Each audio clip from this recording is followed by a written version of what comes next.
ଆରେ ସାଥୀ ଖାଇବାକୁ ଆଣିଲ। ଖାଇବା ହଁ ହେ ମୁଁ ଖାଇବିନି ବୋଲି ଭାବୁଛି ନା। ମୁଁ ହେଲେ ଖାଇବି, ଭୋକ ଲାଗୁଛି ମୋତେ। ଆଉ ନହେଲେ ଇଏ ପିଲାକୁ ତ ଖାଇବାକୁ ଦେଇକି ପଠେଇଦେଲୁ, ମୋତେ ତ ଲେଟ୍ କରିଦେଲ ଆଜି ଖାଇବା ପାଇଁ। ତମେ ତ ଯାଇଥିଲ ଅଫିସ ଏବେ ଆଇଲ। ଏବେ ଆଇଲି। ଆଇ କେତେବେଳେ ବସି ପ୍ୟାଣ୍ଟ ସାର୍ଟ ପାଲଟିକି। ଆସ ଜଲ୍ଦି ଆସ। ତ ସାଙ୍ଗମାନେ ଦେଖନ୍ତୁ, ସକାଳୁ ସକାଳୁ ହେଇଛି 10:45। ଯେତେବେଳକୁ ଖାଇବାଟା ସରିଯାଇଥିଲା, କିନ୍ତୁ କ'ଣ କରିବା, ଆମର ମ୍ୟାଡ଼ାମ୍ ତ ଆଣିବା ଟିକେ ଲେଟ୍ କରିଦେଲେ, ସେଥିପାଇଁ ରୋଷେଇ ତ 9ଟା ବେଳକୁ ସରିଯାଇଥିଲା।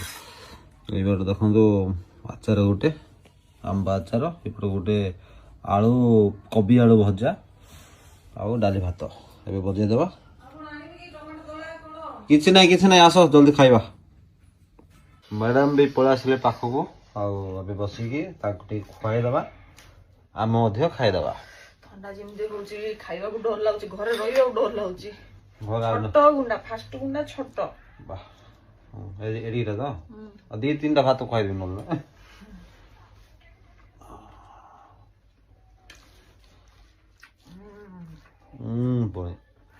ଟେଷ୍ଟି। ମାନେ ମୁଁ ଆଜି ରୋଷେଇ କରୁଛି ନାହିଁ, ଖାଲି ଟେକୁଛି ହେଲା, କାଲି ରୋଷେଇ କରିଦେବ ଟିକେ। ତ ସାଙ୍ଗମାନେ ଆଉ ଖାଇଦେବା, ତାପରେ କଥାବାର୍ତ୍ତା ହବା। ଇଆଡେ ସାଡେ କ'ଣ ହଉଛି? ପେଟେ ଖାଇଦେଲ? ହଁ ଘର ଭିତରେ କିଛି ଇଆଡେ ସାଡେ ହଉଛ, ଖାଇଛ ପେଟେ ଇଆଡେ ସାଡେ ହଉଛ। ଖାଇବାର କାହିଁକି, ଝଡିବାର କାହିଁକି, ମୁଁ ଜାଣିପାରୁନି କିଛି। ଚାଲିଲେ ଡାଇଜେସନ ହବ, ପ୍ଲସ ମାନ୍ଦୁଆ ଲାଗିବନି। ଇଆଡେ ସାଡେ ହଉଛି ସେତେବେଳଠୁ। ପେଟେ ଖାଇଦେଲାଣି, ଇଆଡେ ସାଡେ ହଉଛି। ଚାଲିଲେ ଭଲ ସତରେ କି? ଧାଇଁଲେ ଭଲ ନାହିଁ। ଧାଇଁ ପାରିବିନି ମୁଁ, ଯୋଉଟା କରିପାରିନି ସେ କାମ କି ପାଇଁ କହିବି। ଚାଲିଲେ ଭଲ, ଖାଇବାଟା ଡାଇଜେସନ ହେଇଯିବ, ଆଉ ଫ୍ରି ଲାଗିବ ଟିକେ ଆଉ। ସତ କଥା। ଦେଖନ୍ତୁ ଲକି ପଟେ ବୁଲିବାକୁ ଆସିଛି, ଆକୁ ଦେଖି ଖେଳିଯା କିନ୍ତୁ ଡରିକି କିନ୍ତୁ ଅନେକ ରହିଥାଏ ସବୁ ଯାକ। କେତେ ଡର ଦେଖେ।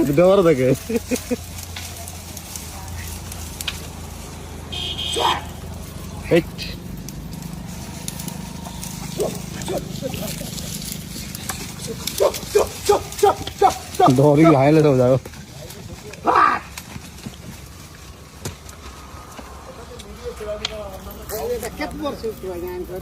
ଏଟା 3 ବର୍ଷ ନାହିଁ 2 ବର୍ଷ ହବ ହେଇନାହିଁ।